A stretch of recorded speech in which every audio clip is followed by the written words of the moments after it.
Les informations en continu sur Guel Afrique Télévision. Mesdames, Messieurs, merci de nous choisir ce soir, afin que nous puissions vous informer. Bienvenue à suivre la grande édition du journal de ce soir et d'abord les grandes lignes. Des affrontements violents ont éclaté ce lundi entre les rebelles du M23 et les combattants Wazalendo dans plusieurs villages du territoire de Massissi au nord Kivu. La situation est tendue et les populations locales vivent dans la peur. Un reportage complet à suivre dans ce journal. Toujours à la une, le gouvernement congolais intensifie sa pression sur l'ancien président Joseph Kabila et ses proches. Après la suspension des activités du PPRD, les partis de Kabila sur tous les territoires nationaux, plusieurs arrêtés ministériels ont été pris visant des personnalités publiques liées à l'ancien régime. La communauté économique des États de l'Afrique de l'Ouest, CEDEAO, célèbre ce 50e anniversaire cette année. Les festivités débutent ce mardi à Accra, marquant le chemin parcouru depuis sa création à Lagos en 1975. L'objectif initial était de promouvoir la coopération économique et l'intégration envers les pays d'Afrique de l'Ouest. Mesdames, Messieurs, pour le développement de ces titres et bien d'autres, installez-vous confortablement tout en vous abonnant.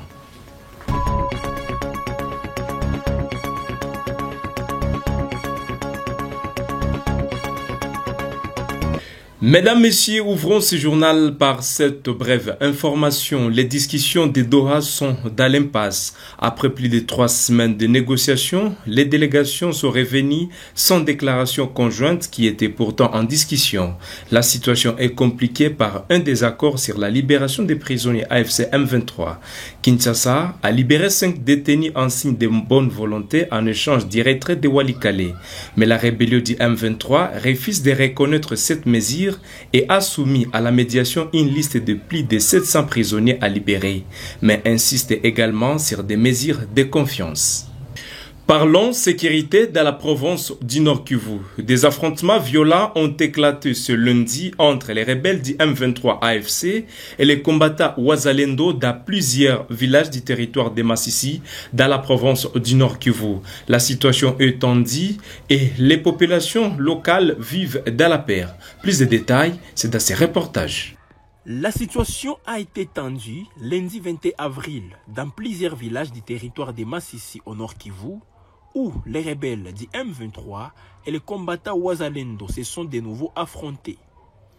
Selon des sources locales, les villages Bibatama, groupement Kibabide, Luke, groupement Nyamabokode et Mungote, groupement Kibabide, ont été presque toute la journée de dimanche les théâtres des violents combats.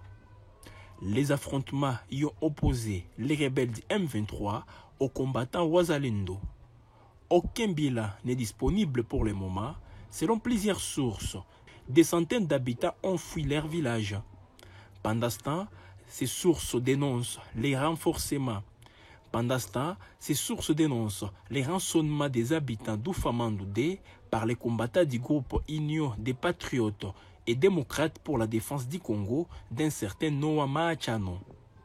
Ces derniers imposeraient depuis la semaine dernière une taxe parallèle de 10 000 francs congolais, soit 3,5 $ par ménage. Une forte tension avait aussi régné mercredi dernier dans la localité de Kilambo, située dans le groupement Bouabo au sud du chef-lieu du territoire de Massissi. Cette localité avait été le théâtre d'affrontements des jours durant entre les rebelles M23 AFC et les combattants Wazalendo.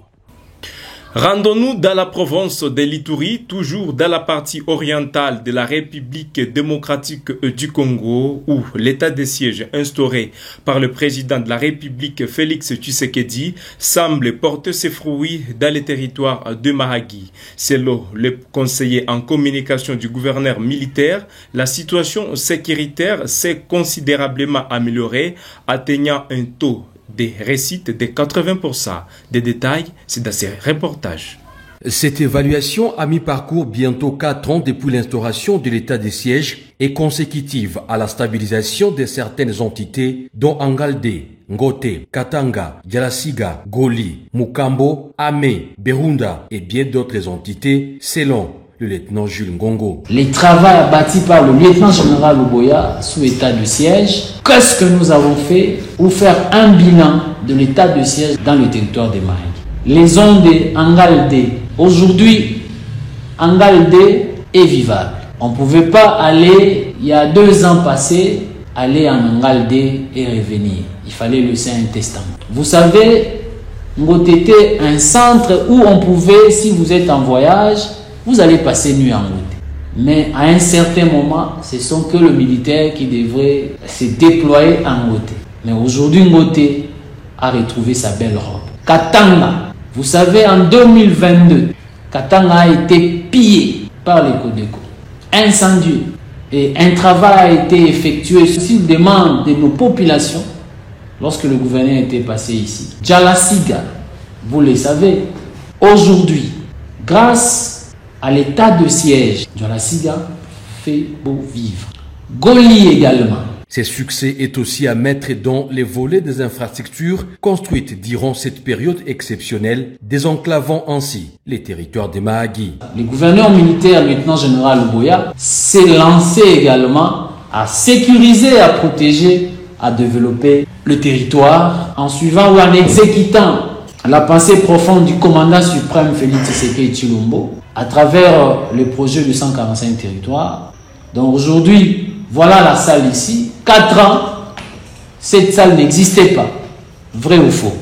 Ces bâtiments n'existaient pas. C'est sorti de terre où aujourd'hui, le projet de 145 territoires, une réussite en territoire de Mahagi. C'est grâce à l'amélioration de la situation sécuritaire. Dans tous les prochains jours, l'administration militaire sous les commandements du lieutenant général Luboya Nkashama Johnny compte asphalter les grandes artères en territoire de Mahagi, mais aussi dans les autres territoires qui comptent l'Ituri. À Kinshasa, les stagiaires de la 8e promotion de l'école supérieure de l'administration militaire ESAM ont effectué une visite pédagogique à l'inspection générale de finances IGF à Kinshasa. Cette visite vise à enrichir leur formation et leur permettre de mieux comprendre les rôles cruciaux de l'IGF dans la gestion de finances publiques. Reportage. Dans le but de concilier la théorie du module audit externe et contrôle interne à la pratique, les stagiaires de la 8e promotion de l'école supérieure d'administration militaire de Kinshasa ont effectué le vendredi 18 avril 2025 une visite d'étude à l'inspection générale de finances IGF, conduite par les colonels diplômés supérieurs d'administration militaire Ngoli Bameleke, Eric, commandant second de l'ESAM. Cette délégation a été chaleureusement accueillie par Jules Alungete, inspecteur général des finances chef des services. La salle Léon Kazumba a servi de cadre à la séance de travail. Le chef des services de l'IGF et quelques inspecteurs généraux chefs de brigade ont présenté la charpente et les missions de l'IGF en mettant l'accent sur les synergies possibles entre les contrôles civils et le contrôle militaire. C'est un grand plaisir pour l'inspection générale des finances de vous recevoir ce jour à son siège dans le cadre de la visite que vous avez sollicitée, et cela pour échanger autour de l'inspection générale des finances. Pour être direct, l'inspection générale des finances est un service public. L'inspection générale des finances exerce brièvement 4 types de missions. Il y a premièrement les missions dites les missions de contrôle, qui sont des missions qui visent à examiner les actes de gestion posés par tout gestionnaire des biens aux finances publiques a posteriori, déceler les irrégularités, les dysfonctionnements et déférer les irrégularités graves devant la justice. Il s'agit donc là de missions de contrôle qui sont des missions de répression.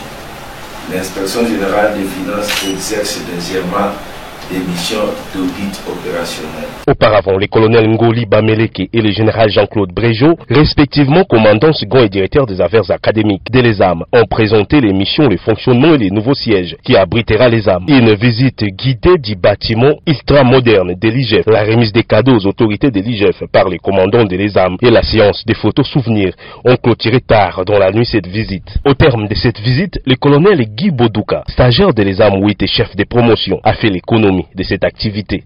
Merci beaucoup. Cet échange avec l'inspection générale des finances à travers l'inspecteur général des finances, chef des services, nous a permis de renchérir encore notre connaissance en matière d'audit. Et vous savez que notre pays a besoin de revenus pour faire croître le budget. Et sur cet élan, nous sommes venus ici pour s'enquérir du bon fonctionnement de la méthode, des procédures d'audit du début jusqu'à la fin, donc en amont et en aval. Et nous avons bénéficié de l'expertise, de l'expérience, des compétences vis-à-vis des autorités de l'inspection générale des finances, en l'occurrence l'inspecteur général des finances, chef des services. Le président de la République démocratique du Congo, Félix Tshisekedi, a salué la mémoire du pape François décédé ce lundi matin. Dans un communiqué, il a souligné que la vie du pape fit un témoignage exceptionnel de foi, d'humilité et d'engagement indéfectible pour la paix, la justice et la dignité humaine. Le président Tshisekedi a également exprimé ses condoléances à l'Église catholique et au peuple italien. Reportage. Le président de la République démocratique du Congo, Félix Antoine Tshisekedi, a exprimé sa profonde tristesse et son respect pour le pape François, décédé ce lundi 21 avril 2025. Dans un communiqué, il a salué la vie du pape comme un témoignage exceptionnel de foi, d'humilité et d'engagement indéfectible pour la paix, la justice et la dignité humaine. Le chef de l'État congolais a rappelé l'impact du pape François sur le monde, soulignant sa simplicité, sa proximité avec le plus vulnérable et son appel incessant à la fraternité entre le peuple. Jusqu'à ces derniers instants, le pape François a porté haut les valeurs évangéliques, invitant l'humanité à construire un monde empreint de concorde et de solidarité, a déclaré Tshisekedi. Le président a également évoqué l'héritage spirituel du pape François pour la RDC. Ses prières ferventes, notamment lors de ses messages Urbi et Urbi, ont régulièrement invoqué la paix et la réconciliation en RDC. La visite apostolique du pape François à Kinshasa en 2023 reste un moment historique pour le peuple congolais. Son cri prophétique « Retirez vos mains de l'Afrique, retirez vos mains de la RDC » a résonné comme un appel puissant à la justice et à la souveraineté, gravé à jamais dans la mémoire collective. En cette période de recueillement, le président Tshisekedi réaffirme l'importance du message d'amour, de paix et de justice du pape François, qui doit continuer à inspirer les générations présentes et futures. Monseigneur Ngumbi Willy Ngengele, évêque du diocèse de Goma, a annoncé les dates et lieux de la béatification de Floribert Boanachui Bin Kositi, martyr de l'honnêteté et de l'intégrité morale. L'annonce a été faite aux fidèles chrétiens du diocèse de Goma à l'occasion des célébrations de Pâques. Reportage. Monseigneur Willy Ngumbi Ngengele, évêque du diocèse de Goma, a annoncé ce dimanche 20 avril les dates et lieux de la béatification de Floribert Boanachui Bin Kositi, un jeune douanier congolais reconnu comme martyr de l'honnêteté et de l'intégrité morale. La cérémonie se déroulera en 2 étapes. Le dimanche 15 juillet 2025 à Rome, suivi d'une célébration à Goma dans la province du Nord Kivu le 8 juillet 2025. Cette annonce a été faite aux fidèles chrétiens du diocèse de Goma à marge des célébrations de Pâques. Floribert Boanachui, âgé de 26 ans, a été assassiné à Goma le 7 juillet 2016 pour avoir refusé de laisser passer les denrées alimentaires avarieux, mettant ainsi en danger la santé publique. Il a été enlevé et retrouvé sans vie 2 jours plus tard, son corps portant les marques de violence.